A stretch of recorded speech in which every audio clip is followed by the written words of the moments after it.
Sahabat-sahabat, dimanapun berada, saya Zulkifli M. Abbas mengharapkan sahabat-sahabat semua untuk kemudian mensubscribe, like, dan juga men-share channel kita ini. Salam Tauhid, salam satu Tuhan. Yesus yang engkau utus. Artinya jadi engkau satu-satunya Tuhan. Stop hanya sebagai utusan Yesus. itu aja. Stop sebagai utusan. Menurut gitu. Yesus. Oh gitu. Kalau menurut Yesus ya? hidup kekal itu ya, betul. Kan memang harus dikenal sebagai utusan, bukan sebagai Tuhan. Tak berlabel. Kalau You're connected. Kalau TikTok. Turn on camera. Turn on camera. Ya, kalau Yesus dituhankan, berarti dia tidak dikenal sebagai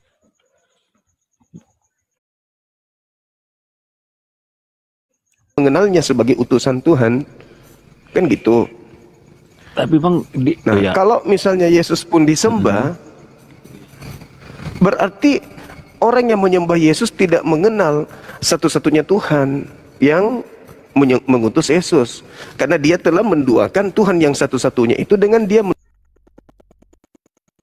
menuhankan Yesus juga. Berarti ada dua Tuhan, satu yang mengutus Yesus, dua Yesus. Padahal Yesus sendiri mengatakan hidup kekal itu mengenal engkau satu-satunya Tuhan, mengenal Yesus yang engkau utus. Jadi Tuhan yang satu-satunya ini mengutus Yesus. Yesus dikenal sebagai utusan. Kalau dia dikenal sebagai Tuhan, berarti gugur satu-satunya, karena ternyata Yesus juga adalah Tuhan. Berarti ada dua di situ. Oke. Bentar Bang, kalau Yohanes 1:1 kan firman Allah yang menjadi manusia, dan Yohanes 1:14 firman itu telah menjadi manusia. Firman Allah itu kan Allah sendiri kan gitu, konsepnya logos kan gitu. Kalau firman Allah yang adalah Allah itu sendiri, itu sifat.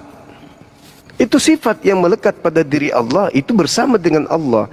Nah, firman atau sifat yang melekat dalam diri Allah itu berfirman. Maka jadilah segala sesuatunya itu. Makanya dikatakan firman itu telah menjadi daging. Artinya Tuhan yang maha berfirman mengucapkan kehendaknya itu kemudian terbingkai dengan untaian keinginan, ide atau gagasan, sehingga melahirkan ciptaan. Itu diterangkan di dalam Yesaya 55 nomor 11. Aku Tuhan hanya memberi perintah, dan tidak akan kembali perintah itu kepadaku sebelum apa yang kuperintahkan itu terjadi sesuai dengan apa yang aku kehendaki. Yesaya 55 nomor 11. Mazmur 33 nomor 9. Tuhan hanya memberi perintah, maka semuanya jadi. Kan dia memerintahkan Maria untuk hamil. Jadi hamil, lahirlah Yesus. Jadi Bang, kalau Allah berfirman dengan firman Allah itu sama kalau menurut Abang? Allah berfirman dengan firman Allah itu berbeda. Ya, berbeda pasti. Ketika kemudian Allah berfirman, berarti Allah sedang bekerja. Sedangkan firman itu perkataan. Ketika Tuhan ingin melakukan sesuatu, maka Tuhan bekerja. Apa pekerjaan itu? Berfirman, berkata. Jadi ketika Tuhan mengatakan, ya silakan. Jadi kalau menurut Abang nih, kalau Yesus itu firman Allah, apa karena Allah yang berfirman? Allah yang berfirman. Yesus itu ada keluar dari Tuhan itu sendiri.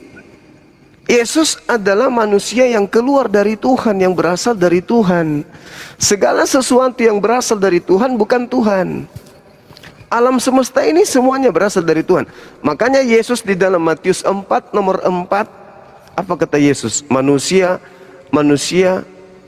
bukan dari roti, hidup bukan dari roti saja, tetapi dari setiap firman yang keluar dari mulut Tuhan. Nah, berarti kita ini manusia pada mulanya adalah firman.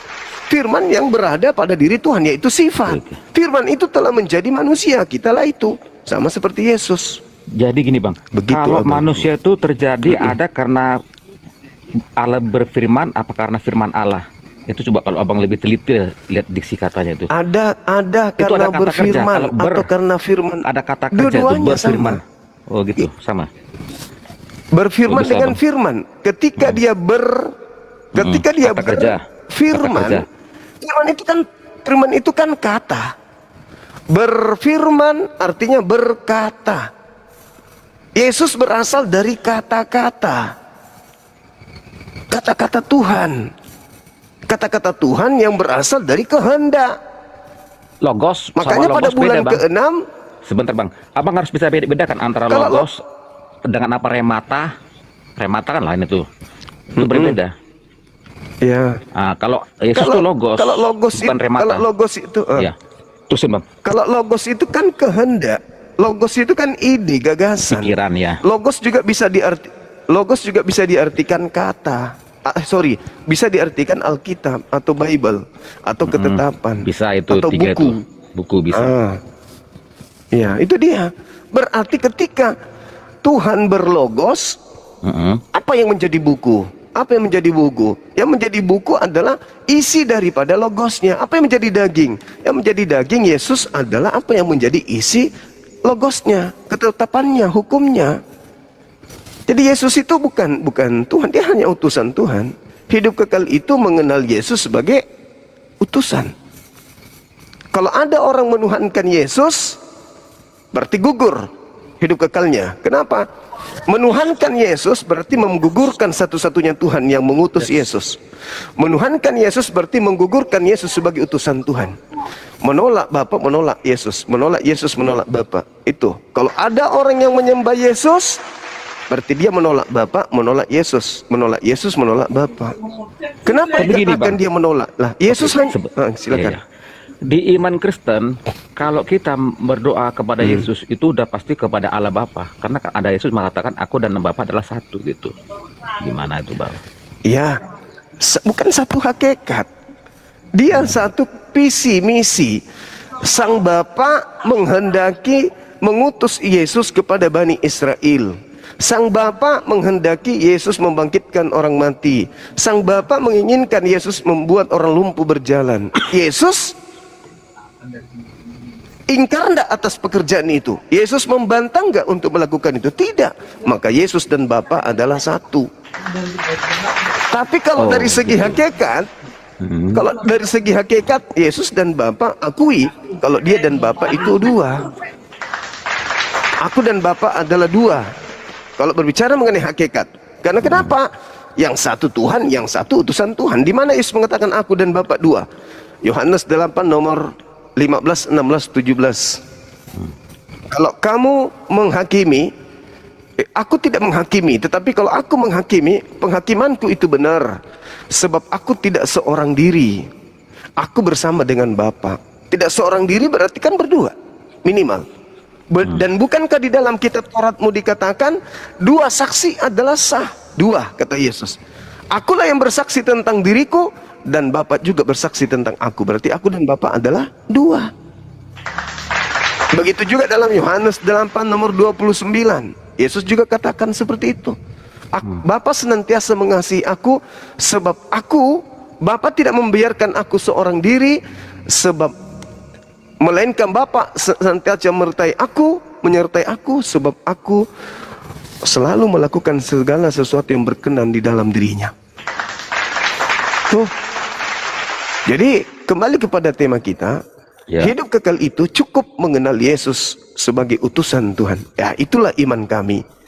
Kami bangga dengan itu. Al-Quran mengatakan, wa isqala Isa bin Maryam ya bani Israel inni rasulullahi ilaikum. Juga di dalam Al-Quran diterangkan kemudian, wa isqala Isa bin Maryam, apa perkataannya? Apa poin inti dari ucapan Yesusnya? Dia mengatakan, inni Abdullah ataniyal kitab wa ja'alani nabiyan. Aku ini adalah hamba Allah. Aku diberi ketetapan. Bang Juma, kalau gimana? menurut kacamata Abang nih Bang, Abang udah lama nih berapologet nih. Apa yang membuat orang Kristen bisa menuhankan Yesus itulah? Apa coba kalau Abang menurut kacamata Abang? Ini pertanyaan yang sangat baik. Saya aplaus untuk itu. Apa yang menyebabkan orang Kristen ini menuhankan Yesus? Kristen ini berasal dari ajaran orang Farisi, bukan ajaran Yesus. Di mana tolak ukurnya itu? Anda baca Matius 23 nomor 15, 16, 17, 18, 19, 20 sampai nomor 36. Apa kata Yesus? Celakalah engkau wahai ahli Taurat, celakalah engkau wahai orang Farisi, celakalah engkau wahai orang munafik. Engkau menjelajahi daratan, engkau menyeberangi lautan untuk mentobatkan orang di luar Israel untuk menjadi pengikut agamamu, dan setelah menjadi pengikut agamamu kau jadikan mereka orang neraka dan 2 kali lebih jahat daripada engkau sendiri.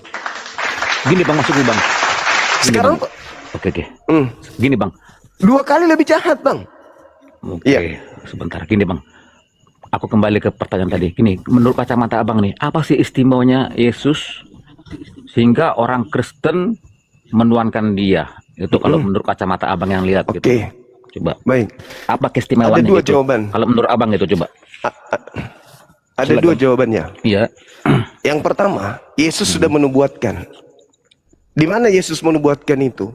Di dalam Matius 12 nomor 38 sampai 40, bahkan sampai 41. Angkatan jahat ini minta satu tanda, dan tidak akan diberikan satu tanda apapun kepada angkatan jahat selain tanda Yunus. Sebab Yunus 3 hari 3 malam dalam perut ikan, demikian juga anak manusia akan berada dalam perut bumi 3 hari 3 malam. Itu tanda untuk angkatan jahat.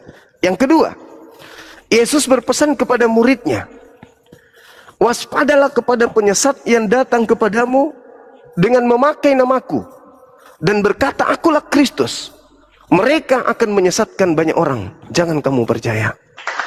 Jadi akan ada penyesat yang datang kepada murid-murid Yesus, di mana penyesat itu memakai namanya dan menyesatkan banyak orang. Waspadalah, camkanlah, kata Yesus. Matius 24 nomor 4, nomor 5, nomor 24, 25, 26. Camkanlah. Aku telah mengatakannya terlebih dahulu kepadamu. Jadi kalau ada orang berkata ada Mesias di padang gurun, ada Mesias dalam bilik, jangan kamu percaya. Sebab Mesias palsu akan melakukan banyak tanda mukjizat, tanda yang dahsyat dan mukjizat-mukjizat, sekiranya mungkin menyesatkan orang-orang pilihan juga. Oke. Itu. Jadi gini bang. Kenapa kemudian Kristen bisa menyembah Yesus? Ya karena memang sudah dinubuatkan. Oke, sebentar. Jadi kalau yang aku amatin, Bang Zuma nih kalau melihat Yesus itu beda ya dengan yang sebelum penyalipan dengan setelah penyalipan gitu. Jadi Yes, memang ada 2 minimal. Paulus juga mengatakan itu. jadi berbeda gitu. Ada Yesus lain. Yes. Paulus mengatakan Yesus Nah, yang maksudnya bisa diajarkan abang murid punya Yesus. kesimpulan bahwa itu berbeda gimana bang? Sederhana. Sederhana sekali. Yang pertama, Yesus sendiri yang mengatakan, aku akan pergi. Yohanes 16 nomor 7 sampai nomor 15. Aku akan pergi. Sebab kalau aku tidak pergi, maka roh kebenaran itu tidak akan datang. Tetapi kalau aku pergi, maka roh kebenaran itu akan datang. Aku harus pergi. Yesus harus pergi. Yang datang setelah Yesus siapa menurut Yesus? Roh kebenaran. Nah, sekarang yang datang kepada Paulus siapa? Ya. Ya, sekarang yang datang kepada Paulus siapa? Yang sewaktu di Damsik itu maksudnya abang? Roh kebenaran. Iya, siapa yang datang kepada Paulus? Ya, itu pengakuan apa si Paulus ya, dulu Saulus ya kan, dia kan penganiaya apa? Iya, dia mengaku yang datang kepadanya siapa? Ketemu Yesus gitu kan, waktu ke Damsik gitu. Nah, Yesus. Sementara Yesus mengatakan apa? Yang datang setelah aku ada 2. Sabar bang. Yang datang setelah aku ada 2. Yang pertama adalah roh kebenaran. Yang kedua adalah penyesat, mengaku Yesus. Nah, yang datang kepada Paulus mengaku siapa? Yesus. Berarti itu adalah. Bagaimana dengan yang di Pulau Patmos? Itu gimana? Apa juga beda? Bicara. Sama bang, sama. Karena Yesus mengatakan di dalam Matius 24 nomor 4 nomor 5, waspadalah agar kamu jangan disesatkan, sebab akan datang banyak penyesat memakai namaku. Banyak penyesat memakai namaku. Dan berkata, akulah Mesias. Bukankah ayat itu hanya untuk tentang nubuat akhir zaman tuh bang, ayat itu? Oh, justru karena itu Yesus mengatakan, kalau ada yang datang memakai namaku tetapi tidak ada tanda akhir zaman di situ, jangan kamu percaya. Betul. Betul itu. Jadi kalau yang datang Yesus berarti sudah kiamat. Tapi kalau yang palsu datang, enggak kiamat. Tapi yang palsu pun bisa melakukan mukjizat. Tetapi tanda-tanda yang Yesus katakan, Guru, apa tanda kedatanganmu? Yesus sebutkan, aku akan nampak di tengah langit, seluruh manusia akan melihat aku. Matius 24 nomor 30. Seluruh manusia akan melihat aku. Itu tanda kalau aku yang datang.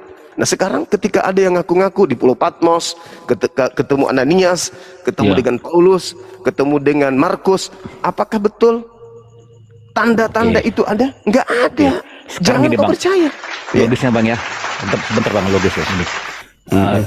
Paulus itu kan termasuk dulu namanya Saulus ya, penganiaya pengikut Kristus ya. Bahkan sewaktu Stefanus dirajam martir dia ada di situ. Dia ini semua tokoh yang jahat lah ceritain lah ya, yang beringas lah gitu. Sekarang apa yang kok bisa dia berubah sih? Kalau memang sosok itu bukan sesuatu yang dia ketemu suatu ke Damsik, kok dia bisa berubah menjadi orang baik lah gitu? Coba. Kan Yesus mengatakan waspadalah kepada penyesat yang datang kepadamu memakai namaku. Masakan yang datang memakai nama Yesus tapi dia mengajarkan kejahatan? Pasti mengajarkan hal-hal yang baik. Tetapi sebenarnya hal-hal baik ini tidak diperintahkan oleh Tuhan. Contoh Kristen hari ini, ibadah Minggu, ada perintah Tuhan. Menyembah Yesus, ada perintah Tuhan. Ya harusnya kan hari Sabtu perintah Tuhan, hari Minggu. Keluaran 31 nomor 14 ancaman membunuh orang-orang yang tidak menjaga hari Sabat. Kan gitu. Keluaran 20 pelihara hari Sabat dan seterusnya. Nah, sekarang apa yang diadakan oleh Paulus sekarang ini? Ada nggak ajaran yang datang dari Yesus yang dia ajarkan? Nggak ada. Apa? Ibadah Minggu, makan babi, meninggalkan hukum Taurat, menyembah kepada Yesus, tidak bersunat. Apakah itu ajaran Yesus? Tidak. Semua bertentangan. Oke Bang, gini Bang. Kalau Abang mengatakan ajaran Paulus bertentangan dengan Yesus ya. Sekarang apa sih untungnya Paulus, benefit yang dia dapat untuk bertentangan dengan Yesus gitu? Apa sih benefit yang dia dapat gitu? Sama seperti iblis. Dapat apa dia gitu Bang itu? Sama seperti iblis. Dapat apa sampai iblis kemudian tidak mau sujud kepada perintah Tuhan? Neraka aja kan? Sama. Oh, jadi dia pergi ke neraka gitu. Lah terus? Iya. Terus penyesat itu gimana? Bagaimana cara penyesat bisa menyesatkan? Kalau dia datang mengaku, akulah setan, ikutilah aku. Bisa? Nggak bisa. Makanya Yesus mengatakan, waspadalah kepada penyesat yang datang kepadamu memakai namaku. Berarti penyesatnya memakai nama siapa menurut Yesus? Nama Yesus ya.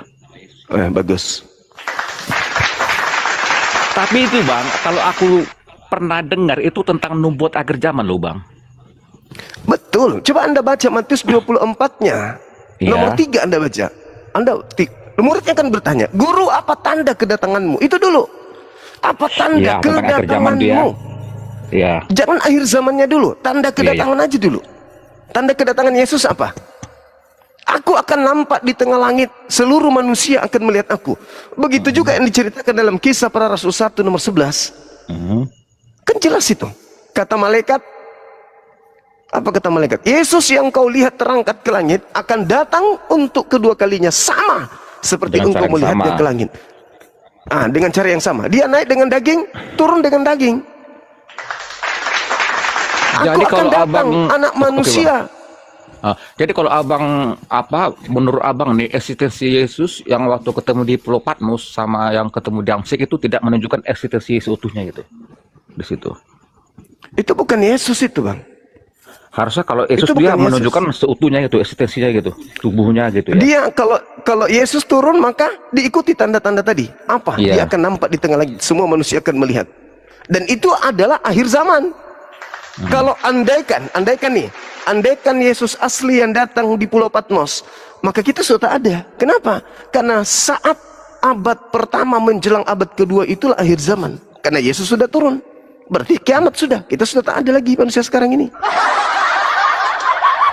Tapi karena yang datang di Pulau Patmos bukan Yesus, ya fine-fine aja, nggak kiamat. Karena yang datang penyesat. Oh gitu ya kalau pandangan Abang ya. Coba saudara, ini sederhananya ya. Kita lihat di dalam Yohanes kitab Yesaya 14 nomor 12, 13, 14, 15. Iblis di situ bergelar bintang timur. Dalam tradisi Yudaism bintang timur itu adalah Lucifer atau iblis. Di dalam kitab saudara Wahyu 22:16, Bintang timur akulah itu Yesus, Bintang akulah Yesus tunas Daud, sang bintang timur. Nah, Iya. sang Ada bintang dua timur versi itu itu. Lucifer berarti. Menurut Kristen, karena sudah terlanjur Kristen, maka apa pengakuan Kristen? Itu ada dua versi. Dua versi ya. Nah, karena Bintang sudah timur terlanjur yang Kristen. situ iblis, bintang timur sini Yesus itu. Lah, yang namanya bintang timur itu iblis. Helal bin Zakar itu gelar iblis. Yesus itu gelarnya Kristus, bukan Helal bin Zakar. Bukan, tidak pernah Yesus mengatakan itu bahwa aku adalah bintang timur, itu nggak ada. Yang mengaku bintang timur itu si Bilisisis. Dan Yesus mengatakan, waspadalah kepada penyesat yang datang kepadamu memakai namaku. Bintang timurnya mengaku nama siapa? Yesus. Nama Yesus. Waspadailah dia. Sederhana kok itu, Bang. Sederhana. Mau dililit kemanapun akan kembali. Yesus itu hanya utusan Tuhan. Kalau ada upaya-upaya nih, upaya-upaya untuk menuhankan Yesus, itu ujung-ujungnya bukan Yesus anak Maria, ujung-ujungnya ke Lucifer tadi, bintang timur itu. Jadi Kristen mencoba menggabungkan dua Kristus, yang satu yang asli hanya utusan Tuhan, yang satunya Tuhan. Makanya kalau saudara-saudara Kristen saya tanya nih, pastor pendeta saya tanya, dan itu dibuktikan oleh publik. Ketika seorang pendeta saya tanya, Yohanes 17 nomor 3, hidup kekal itu adalah mereka mengenal engkau satu-satunya Tuhan dan mengenal Yesus Kristus yang engkau utus. Saya tanya, Pak Pendeta, pastor, menurut Yesus, hidup kekal itu mengenal dia sebagai Tuhan atau utusan Tuhan? Apa kata pastornya, pendetanya? Mengenal Yesus sebagai Tuhan. Coba. Konteks ayat itu ya utusan ya. Ya, memang harus kayak gitu. Apalagi, coba. Mana hidup kekal yang Yesus janjikan? Apa syaratnya memperoleh hidup kekal selain itu? Adakah? Tidak ada. Nggak ada, Bang. Jadi Carikan gini lah, saya Bang. Abang Juma, silakan. sebentar. Aku juga nggak terlalu mendalam juga tentang apologi ini. Gini, Bang. Sekarang apa sih yang mendasari bapak-bapak gereja gitu kalau pola-pola pikirnya bisa mengatakan bahwa Yesus itu juga Tuhan gitu? Apa sih ya intinya itu sehingga apa coba? Bukan bapak pendeta, Bang. Masuk bapak-bapak gereja lah gitu. Ya, bapak gereja bukan. Paulus Tapi gitu. yang di belakangnya ini, Paulus. waspadalah kepada penyesat yang datang kepadamu memakai namaku. Penyesatnya datang kepada mereka memakai namanya Yesus. Mereka akan menyesatkan banyak orang. Itu harus tergenapi atau itu perkataan omong kosong aja? Harus tergenapi. Berarti harus ada yang menjadi, ya. Berarti ada yang harus menggenapi itu. Siapa yang memakai nama Yesus? Hindu, Buddha, Kristen, Islam, ateis menyesatkan banyak orang. Siapa yang memakai namanya? Ini taruhlah tanah air kita Indonesia sebelum merdeka tidak ada penduduknya. Ketika Indonesia masih kosong penduduk, masuk Islam. Islam memakai nama Nabi Muhammad. Ketika Kristen yang datang dari Barat memakai nama Yesus. Sebentar, Bang. Kalau abang katakan Ketahuan, menyesatkan, kalau ini, Bang. Kalau kata abang menyesatkan tuh dalam hal ini konteks apa tuh menyesatkannya tuh dalam hal apa sih, Bang? Anggaplah kalau memang abang katakan Paulus tuh menyesatkan gitu kan. Anggaplah kalau abang mengatakan bahwa dan teman-teman mengatakan Paulus menyesatkan gitu kan. Paulus tuh menyesatkan dalam hal apa coba? Kalau kita melihat di dalam Matius 24 nomor 15, apa ya katakan Yesus di situ? Apabila kau melihat sang pembinasa keji duduk di tempat yang kudus, seperti yang dinubuatkan oleh Nabi Daniel. Kalau kita lihat Daniel 7:25 atau Daniel 11 nomor 31, pembinasa keji itu duduk di tempat kudus. Apa tempat kudus itu? Tempat suci. Apa tempat suci itu? Gelar kerasulan, kenabian. Dia duduk di situ, pembinasa keji ini, dia akan memutarbalikkan hukum dan akan menghentikan prosesi korban hari-hari, korban binatang hari-hari. Dia akan memutarbalikkan hukum dan dia akan kemudian menghentikan kurban hari-hari. Siapa itu? Yang tadinya Anda katakan adalah pembunuh, sadis. Ya, kemudian dia duduk di tempat yang suci. Iya, Paulus masuk abang itu kan. Gitu, Yesusnya salah yang satunya. mengatakan. Kita lanjut di dalilnya. Nomor 23. Jadi apabila ada orang berkata ada Mesias di sini, ada Mesias di sana, jangan kamu percaya. Sekarang pertanyaannya, siapa yang pernah bertemu dengan Mesias, mengaku bertemu dengan Mesias? Paulus sama Yohanes ya di Pulau Ya. Patmos ya apa? Ah, itulah Atau ke sang Damsyik. pembinasa keji. Oh gitu. Itulah menurut sang abang nih. pembinasa keji yang menggenapinya. Ya, itu Gini, kata Bang, Yesus, sebentar, Bang, bukan ya. kata saya. Sebentar Bang ya. Iya, silakan. Paulus nih kan apa sih gini, aku kembali lagi, apa sih benefit sama dia tuh hidupnya lo menderita lo Bang. Beberapa Jaringan kali saya, menghadapi mahkamah agama atau Sanhedrin kan gitu, kekurangan, kesakitan, bahkan hidupnya di Iya. penjara. Kalau untuk hal-hal yang kayak gitu, Iya. apa sih untungnya sama Iya. dia kalau cuma dapat itu gitu Bang. Pokoknya nggak enak lah hidup Paulus ini. Nah, Kalau memang bagus. dia motonya apa, Bagus. tujuannya hanya untuk menyesatkan orang apa. Nah, coba lah, Abang bisa tangkap coba gimana. Hmm. Iya silakan. Satu, iblis dapat apa ketika dia menyesatkan manusia? Kenikmatan, kesengsaraan, kekal di neraka iblis itu. Yang kedua, di dalam Ulangan 18 nomor 20-21, Ya. apa kata Tuhan di situ terkait dengan kitabnya orang Yahudi? Namun apabila ada seorang nabi yang terlalu berani berkata mengatakan menurut firmanku, tetapi bukan firmanku, terlalu berani dia berkata tentang aku, tapi itu bukan aku, maka aku akan bunuh dia, aku binasakan dia. Nah sekarang Paulus 13 kitab yang ditulis Paulus ini itu firman Tuhan kah? Di mana Tuhan datang kepada dia? Di mana 13 malaikat surat. berkata kepada Paulus? Iya, 13 suratnya itu. Dari mana dia dapatkan 13 surat Jadi itu? Abang mengatakan Sementara validasinya Yesus gimana gitu? Siapa yang memvalidasi gitu? Yesusnya sudah menamatkan ajarannya sebelum dia terangkat ke langit. Segala firman yang engkau berikan kepadaku telah aku sampaikan kepada muridku, dan muridku telah menerimanya. Oke. Dan mereka percaya bahwa engkaulah yang telah mengutus aku. Enggak ada lagi Oke, firman Bang. Yesus. Sebentar gini Bang. Yesus tidak ada pernah lagi datang. Oke. Sabar dulu. Sedangkan Paulus mengaku dia menerima firman dari mana? Dari Yesus. Tapi Yesus lain.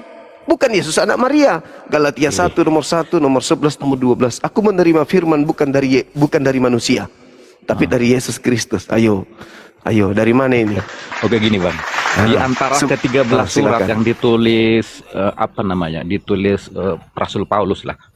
Itu hal mana sih yang jeleknya, coba Abang tunjukkan itu sih. Dalam hal apa sih Bang jeleknya itu? Di antara ke-13 surat itu yang menyesatkan umat Kristen, kalau emang Abang mengatakan Fitnah terbesar sepanjang sejarah anak keturunan Adam. dalam Di antaranya Efesus Ya. 2 nomor 6, nomor 7, nomor 8. ya. Pencipta langit dan bumi mengosongkan dirinya, tidak mempertahankan kemudian ketuhanannya, melainkan turun ke bumi mengambil rupa manusia, lalu bahkan taat sampai mati di atas tiang salib. Fitnah terbesar yang pernah diucapkan oleh Paulus. Yang kedua, Ya. fitnahnya terhadap Yesus. Galatia 3 nomor 13. Kristus telah menebus kita dari kutuk hukum Taurat dengan jalan menjadi kutuk karena kita, sebab ada tertulis, terkutuklah orang yang digantung di atas tiang salib. Siapa yang ngajarkan Paulus kalau Yesus terkutuk? Ada? Bukankah itu yang maknanya ngajarkan? mengganti kutuk Bang? Yesus mengganti kutuk yang harusnya manusia menanggung. Itu rangkaian, itu rangkaian ajaran Paulus. Oh, Itu rangkaiannya. Sekarang pertanyaan saya, ya. siapa yang mengajarkan Paulus mengajarkan fitnah terbesar di atas muka bumi ini? Mengatakan Tuhan mati terkutuk dan mengatakan Yesus juga mati terkutuk. Itulah kesalahan fatal yang dilakukan oleh Paulus. Tapi sanggup 2 miliar lebih manusia menjadi pengikutnya. Itulah yang dinubuatkan Yesus. Waspadalah kepada penyesat yang datang kepadamu, Oke. Jadi gini Bang, kalau aku amatin nih memakai Abang nih, namaku Bang. dan berkata akulah Kristus. Oke. Kalau Mereka aku akan amatin, menyesatkan banyak orang. Abang ini memuliakan Yesus sebelum penyalipan, tapi setelah penyalipan itu berbeda tuh. Jadi enggak gimana? Atau aku salah? Sebelum penyalipan Abang memuliakan Yesus. Sampai dulu. Tunggu. Ada teguran dari YouTube, TikTok. Padahal kita nggak memiliki kesalahan. Oke. Ya. Santai. Boleh diulang pertanyaannya? Gimana Bang? Kalau aku bisa amatin ya, kalau salah dikoreksi. Kalau Yesus sebelum penyalipan dengan setelah penyalipan Iya. itu dua tokoh yang berbeda. Kalau aku lihat Iya, abang betul. gitu kacamatanya. Baru abang kalau yang sebelum penyalipan itu abang ya memuliakan dia, tapi yang setelah penyalipan enggak karena itu berbeda gitu.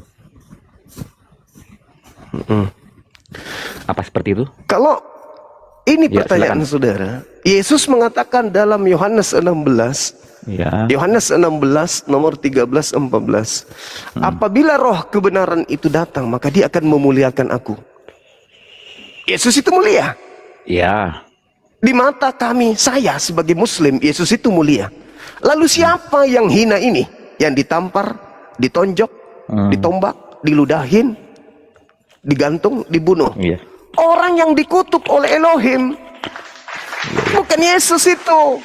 Bukan Yesus. Itu adalah orang yang dikutuk oleh Elohim. Bukan Yesus. Yesus mengatakan apa? Lukas 24, 44, Matius 26, nomor 24, Lukas 22, nomor 22. Aku memang harus pergi sesuai dengan apa yang sudah tertulis tentang aku.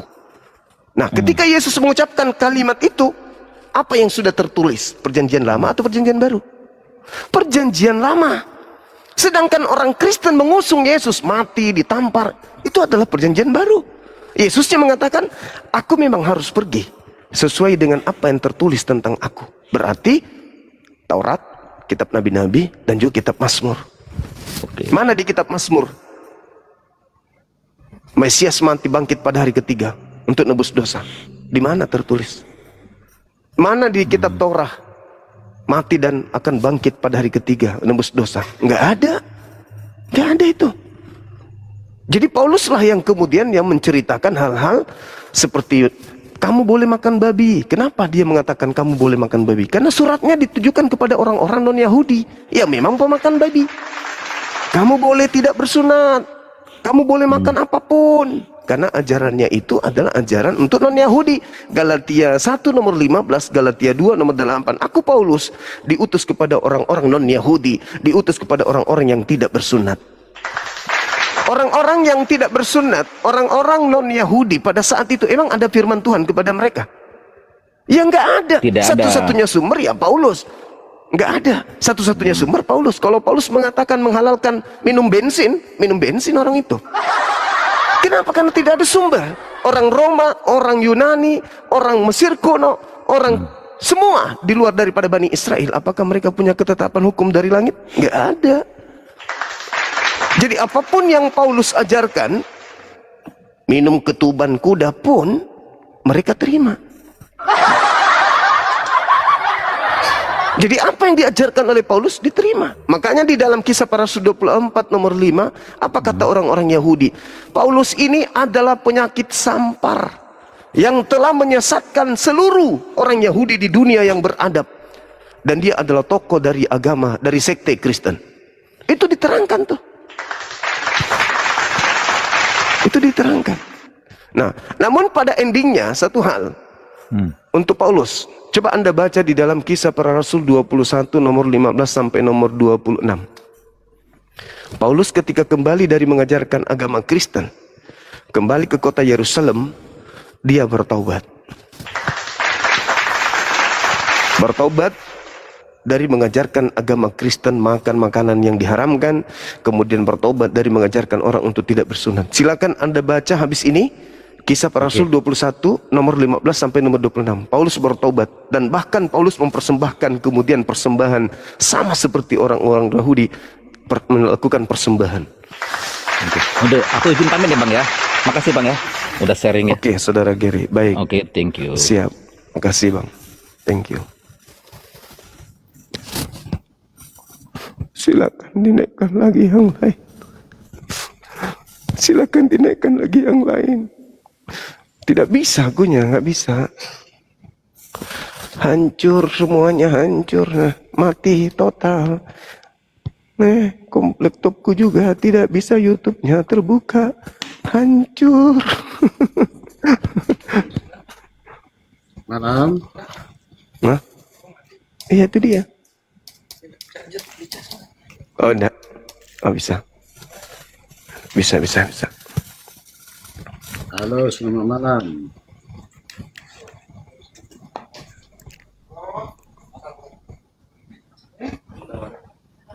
Ya, selamat malam. Nasi goreng. Iya, Malang.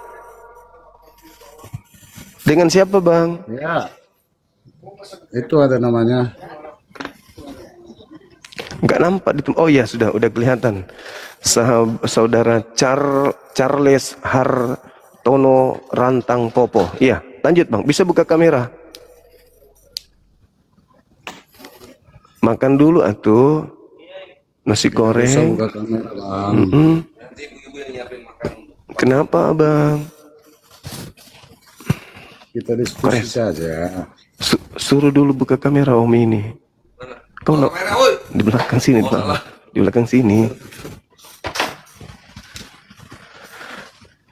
Turun dia. Kamera, woi, woi. Oh, udah turun, telat.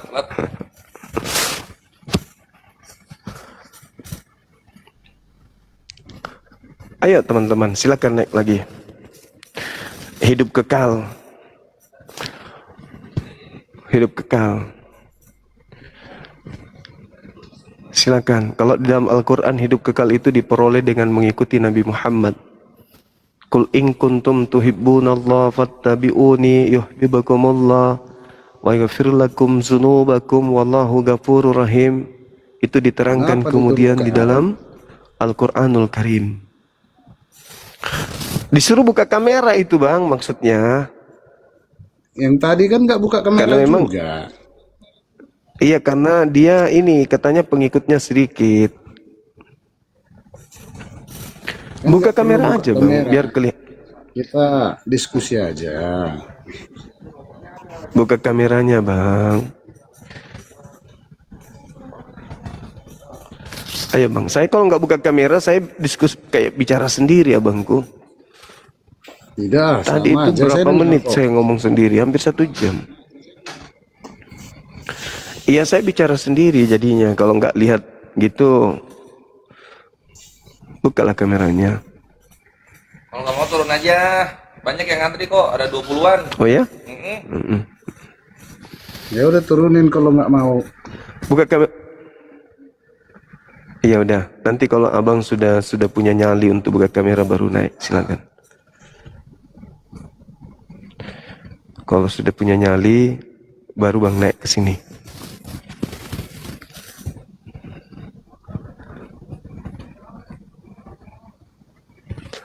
Halo, ada pendatang baru yang lagi. Namanya siapa, Bang? Halo? Halo?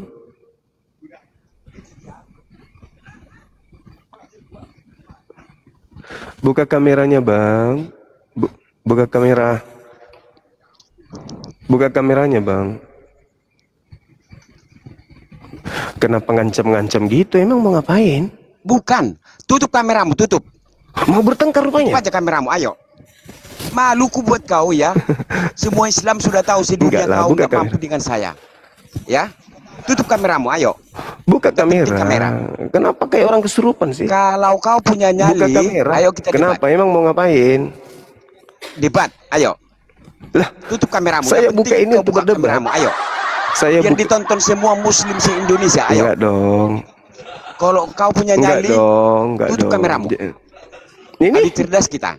Justru saya bernyali, makanya saya buka kamera. Yang tidak mau buka kamera itu yang tidak ada nyali. Satu pertanyaan aja, cuma kalau bisa kau jawab, saya kami sekeluarga dilaknat Allahmu. Dah, kalau bisa kau jawab satu pertanyaan. Lah memang sudah dilaknat. Gimana ceritanya? Sudah dilaknat memang dari sananya. Oke, Yesus siap pun ya. melaknatmu. Saya tanya kan kaum gitu. ya. Satu pertanyaan, siap ya? Oke. Allah mengutus Jibril ya.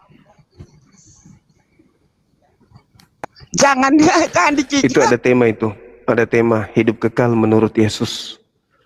Jangan terlalu lebay. Jangan terlalu lebay. La taghlu fi dinikum. Jangan terlalu lebay. Jangan lebay. Jangan lebay. Oh, yang tadi sore ini yang tadi sore yang kupermalukan tadi siang. Yang kutanya Paulus itu melampiaskan syahwatnya dengan cara apa gitu loh. Yang tadi sore ini. Tapi nggak bisa dijawab. Silakan yang lain yang agak sehat sedikit, yang kemungkinan masih bisa disembuhkan ya.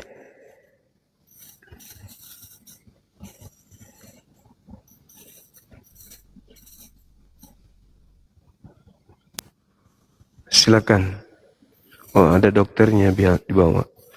Dokter ODGJ. Apa? ODGJ. Oten dengan kelainan jiwa. Iya juga ya. Halo. Bang. Halo. Iya, halo. Halo, Bang. Bang. Iya, halo juga. Assalamualaikum, Bang. Waalaikumsalam. Dari Muslim? Muslim, Bang. Islam? Islam, Bang. Gimana, Bang? Dari mana ini? Ya kita diskusi, tidak usah buka kamera. Halo. Dari agama mana, Abang? Saya dari Kristen. Ya, syaratnya harus buka kamera, Bang. Itu peraturan. Jadi kalau mau berdiskusi head to head, biar bagus, elegan, buka kamera aja. Abang boleh pakai pakai tutup handuk, matanya aja kelihatan, boleh. Yang penting buka kamera gitu loh. Ya sebenarnya kalau mau diskusi Silakan. nggak buka kamera juga. Yang penting bahasanya bagus, tidak ada bahasa kasar sedikit pun. Bukan masalah kasarnya, Bang, tapi bagus kalau diskusi itu kameranya dibuka. Gitu loh. Silakan.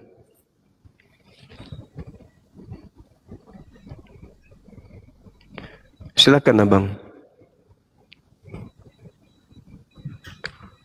Halo. Kalau memang belum bisa, nanti aja, Bang. Nanti setelah sudah mulai ada keberanian baru naik lagi ke sini. Kalau tidak, masih takut, segan gitulah, nanti takut dilihat tetangga atau apa, ya boleh dibawa aja dulu ya. Kalau misalnya masih takut juga tapi mau di sini, ya buka kamera pakai helm, nggak apa-apa. Yang penting sanggup pakai helm sampai 2 jam 3 jam.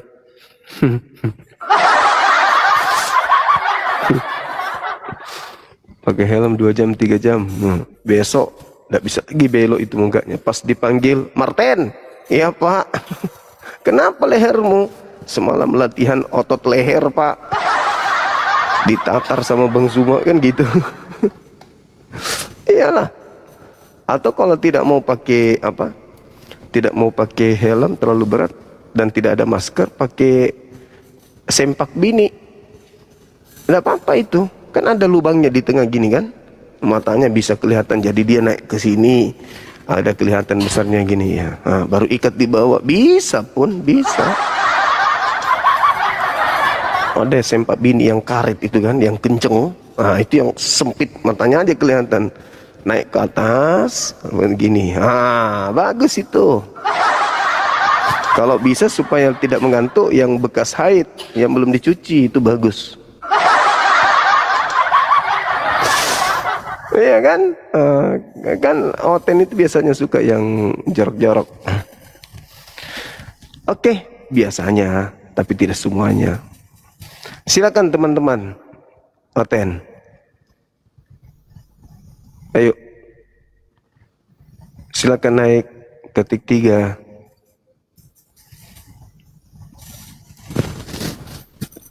Kata kawan kita 6.000 orang ini. Di YouTube juga ada kurang lebih 1000-an.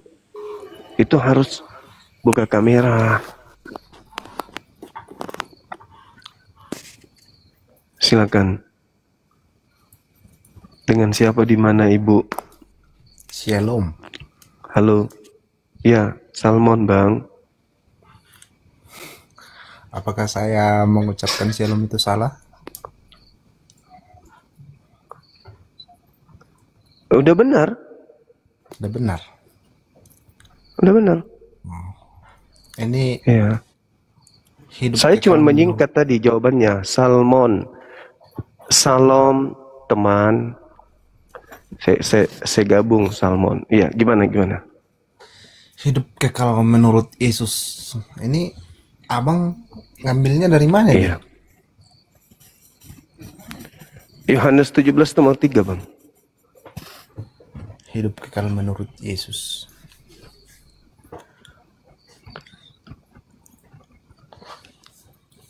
Apakah ini diacak-acak apa gimana ini? Enggak. Yohanes 17 nomor 3. Hidup kekal itu adalah mereka mengenal Engkau, satu-satunya Tuhan yang benar, dan mengenal Yesus Kristus yang telah Engkau utus. Menurut abang ini benar? Itu menurut Yesus hidup kekal itu. Mengenal Yesus yang, ya itu betul itu. Betul itu. Meskipun itu kita tidak tahu itu adalah benarkah sabdanya atau benarkah Yesus menerima firman dari Tuhannya, yang pasti kewajiban untuk menjelaskan hidup kekal menurut Yesus itu konon adalah Kristen, karena Kristen mengaku-ngaku pengikutnya, kan gitu. Hidup kekal itu mereka mengenal Yesus Kristus yang Engkau utus. Nah, Yesus ini mau dikenal sebagai apa supaya orang memperoleh hidup kekal? Sebagai Tuhan atau sebagai utusan Tuhan? Menurut saya gini bang, kalau hidup kekal menurut Yesus itu seumpamanya perumpamaan itu bang.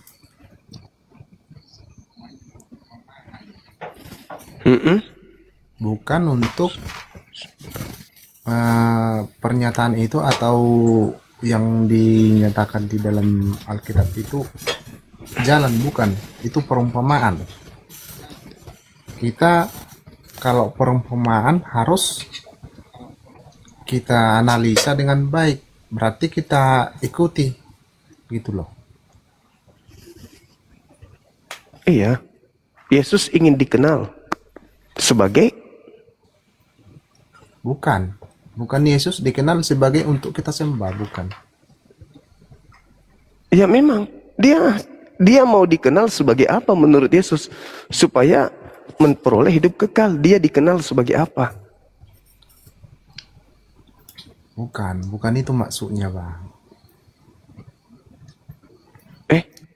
Itu perumpamaan. Seandainya dibilang di situ hidup kekal menurut Yesus, itu kata-kata atau perumpamaan atau bukan untuk menuju kesalahan, bukan. Ngerti? Maksudnya? Ya kan abang ini berfokus. Saya nggak ngerti. Karena menurut Yesus abang ini kan mau memojokkan ke situ. Iya kan? Ya iya. Saya hanya tahu 2 poin aja. Yang pertama, ya, hidup kekal. Hidup kekal itu yang dicari manusia. Bukan kematian kekal, tapi hidup kekal. Dan ternyata untuk mendapatkan hidup kekal ini, resepnya ada 2. Mengenal mengenal Bapa sebagai satu-satunya Tuhan.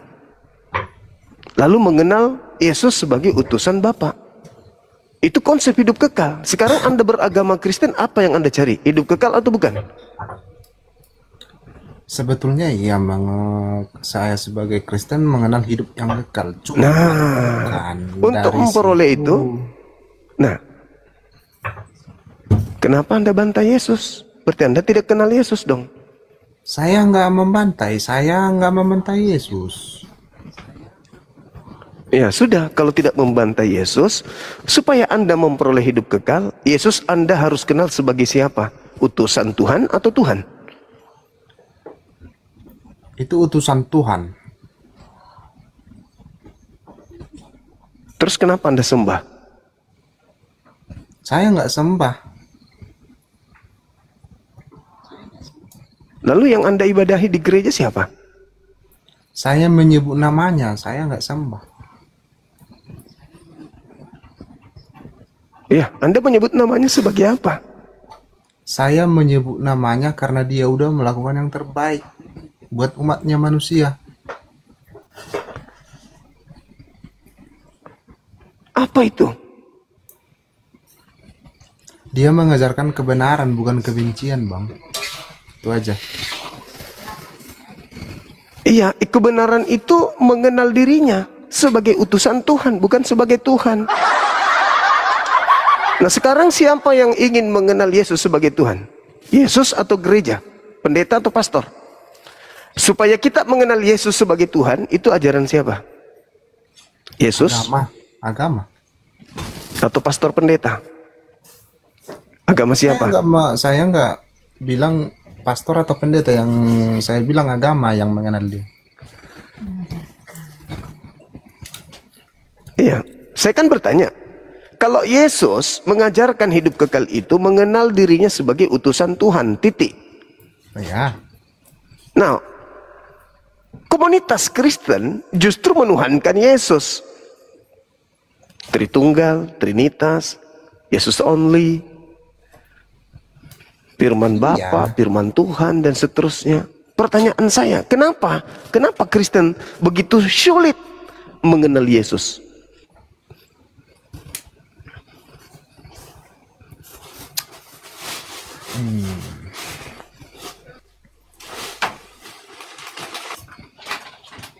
Orang Kristen bukan mengenal Yesus, tapi mengenal dari kebaikan. Berarti sudah tak dapat hidup kekal. Itu aja. Iya, perbuatan dan perkataan Yesus itulah yang digunakan untuk mengenali dia bahwa dia itu adalah utusan Tuhan. Tapi anehnya di Kristen justru mengenali Yesus sebagai Tuhan. Enggak. Berarti Kristen ini tidak mengenal Yesus. Menurut saya enggak. Buktinya di gereja Anda Yesus dituhankan. Memang dituhankan, cuman dari perilakunya. Berarti Kristen tidak mengenal Yesus. Memang tidak mengenal Yesus. Orang Kristen, siapa yang bilang karena dia itu enggak mengenal Yesus. Berarti kalau begitu Kristen tidak memperoleh hidup kekal. Berarti Kristen tidak memperoleh hidup kekal. Terima kasih, Anda sudah jujur.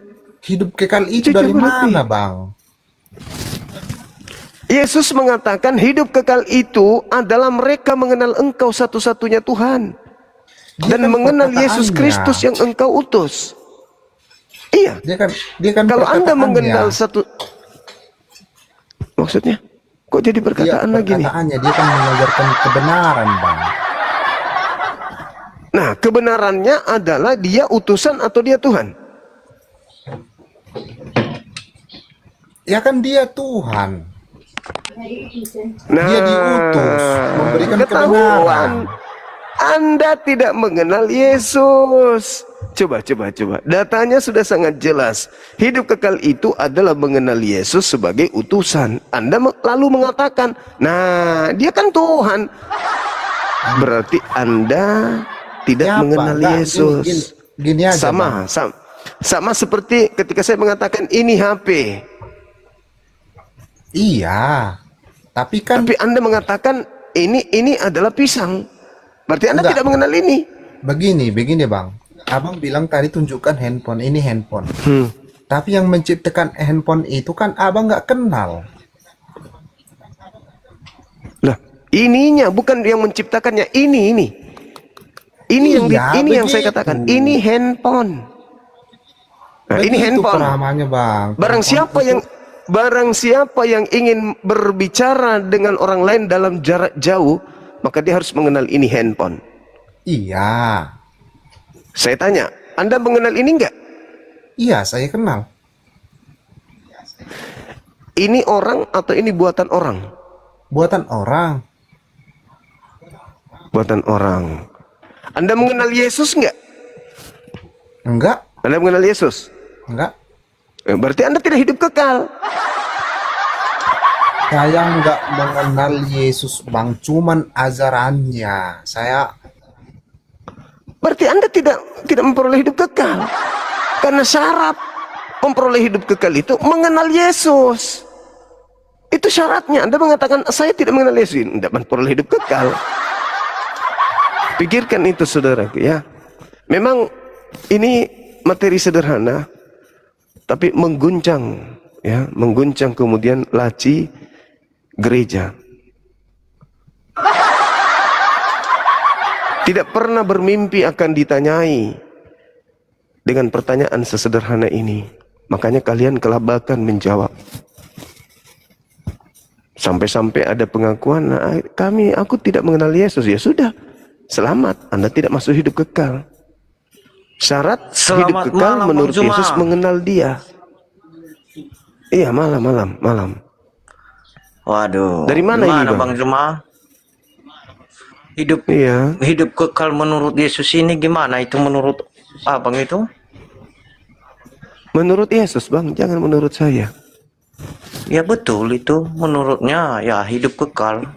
Barang siapa yang hidup percaya akan mendapatkan hidup kekal. Betul itu, Bang Juma. Percaya sebagai utusan Tuhan atau sebagai Tuhan? Sama-sama juga itu, Bang Juma. Utusan sama sebagai Tuhan. Nah, itu ya. Dalam kepercayaan saya, Bang Juma. Nah, itulah yang saya katakan. Orang-orang Kristen kaget dengan pertanyaan sesederhana ini. Ini lapis luar sekaligus merogoh sampai ke dalam. Yesus mengatakan di dalam Yohanes 17 nomor 3, hidup kekal itu adalah mereka mengenal Engkau satu-satunya Tuhan yang benar dan mengenal Yesus Kristus yang telah Engkau utus. Berarti Yesus harus dikenal sebagai utusan untuk memperoleh hidup yang kekal. Kalau Anda mengatakan Dia Tuhan, berarti Anda tidak mengenal Yesus. Anda hanya menyebut namanya, tapi Anda tidak mengenalnya. Makanya Yesus datang di Matius 7:22-23, enyahlah daripadaku kalian membuat kejahatan, aku tidak mengenal kalian. Karena kalian tidak mengenal Yesus, maka Yesus tidak mengenal kalian. Yohanes 10 nomor 27, apa kata Yesus? Aku mengenal pengikutku, pengikutku mengenal aku. Aku mendengar suaranya, mereka mendengarkan suaraku dan mengikuti aku. Jadi antara Yesus dengan muridnya saling mengenal. Sementara Yesus dengan Kristen tidak saling mengenal. Itu fakta. Ketika saya tanya, menurut Yesus hidup kekal itu mengenal Dia sebagai utusan Tuhan atau sebagai Tuhan? Apa jawaban saudara? Sebagai Tuhan. Berarti Anda tidak mengenalnya. Maka Anda pun tidak dikenali oleh Yesus. Pada hari terakhir nanti banyak orang memanggil aku Tuhan, Tuhan. Bukankah kami bernubuat, mengusir setan, bermujizat pakai namamu? Pada saat itulah aku akan berterus terang kepada mereka, enyahlah daripadaku, kalian semua pembuat kejahatan, aku tidak mengenal kalian. Anda pun begini, tidak Bang Zuma, betul kata Bang Zuma. Bagaimana, Yesus itu adalah utusan. Betul, saya mengenal. Itu Tetapi sebagai... saya meyakinkan Dia itu Tuhan karena Dialah perantaran kepada Bapa. Berarti Anda tidak mengenalnya. Ini HP. Anda mengatakan saya kenal itu HP. Saya kenal bahwa itu HP. Tetapi HP itu adalah pisang. Berarti Anda tidak mengenal HP. Dia itu, Bang Zuma, itu nabi, maksudnya anak atau utusan yang pilihannya, yang terbaik di antara nabi. Betul. Terus kenapa Anda tuhankan kalau gitu? Ya karena dialah perantara. Ya, kalau perantara kenapa Anda tuhankan? Ya karena tidak ada seorang pun yang datang kepada Bapa kalau tidak melalui dia. Jadi kami Ya, itu melalui dia. Terus kenapa Anda Ya, sembah kalau hanya melalui dia? Iya kan saya kepercayaan saya kan saya itu berdoa atau memuliakan namanya. Ya karena itu. Karena Boleh Anda saya tidak mengenalnya. Boleh saya bertanya Bang Juma? Silakan. Itu kepercayaan Bang Juma itu Nabi Muhammad itu Tuhan atau enggak? Itu aja. Hidup kekal itu, kata Nabi Muhammad, mengikuti dia, menyembah kepada Tuhan Allah. Qul in kuntum tuhibbunallaha fattabi'uni yuhibbukumullah wa yaghfir lakum dzunubakum wallahu ghafurur rahim. Jadi untuk hidup kekal dalam Islam harus ikut kepada sosok Nabi yang mulia, Nabi Muhammad, yang menghantarkan kemudian manusia litubayyina linnas, seluruh manusia untuk mengenal pencipta langit dan bumi satu-satunya, yaitu Allah. Berarti kalau Bang Juma itu berdoa memohon berarti bukan kepada Nabi Muhammad ya? Ya bukanlah. Masa memohon kepada Nabi Muhammad? Bukan. Oh, berarti Nabi Muhammad itu adalah hanya nabi biasa aja ya, gitu ya? Sama seperti Yesus, nabi, rasul, utusan Tuhan. Cuman cakupan tugasnya dari Tuhan, Yesus kecil karena Yesus hanya untuk Bani Israel, kelompok kecil saja. Sedangkan Nabi Muhammad litubayyina linnas, diutus untuk seluruh umat manusia, termasuk untuk Anda. Oke Bang Juma, karena saya bertanya ini Bang Juma, sudah berapa kali saya tanya ini, memang betul juga sependapat dengan Bang Juma. Banyak juga ustadz-ustadz dan apologet yang lain ya memang gitu. Berarti ya mungkin saya percayalah Bang Juma. Begitu. Oke lah. Jadi menurut Bang Juma ini hidup kekal menurut Yesus ini menurut ilmu pengetahuan Abang gimana nih? Kenapa? Menurut Bang Juma hidup kekal menurut Yesus ini gimana menurut Abang? Mengenal dia sebagai utusan Tuhan untuk Bani Israel. Makanya Yesus mengatakan sekali lagi di Yohanes 10:27, aku mengenal muridku, muridku mengenal aku. Mereka mendengarkan suaraku dan mengikuti aku. Kalau Anda mengikuti Yesus, berarti Anda wajib mutlak mendudukkan Yesus hanya sebagai utusan Tuhan, bukan sebagai Tuhan.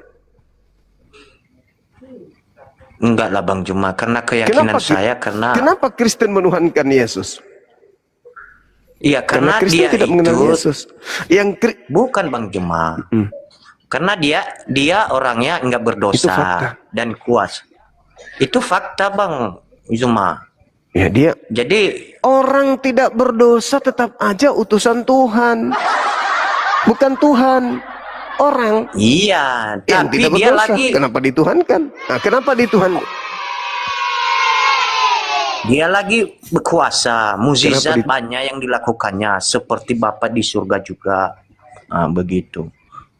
Lah, kan begitu. Yesus mengatakan mukjizat yang dilakukan Yesus itu, mukjizat yang dilakukan Yesus menurut Yesus sebagai bukti kalau dia adalah utusan.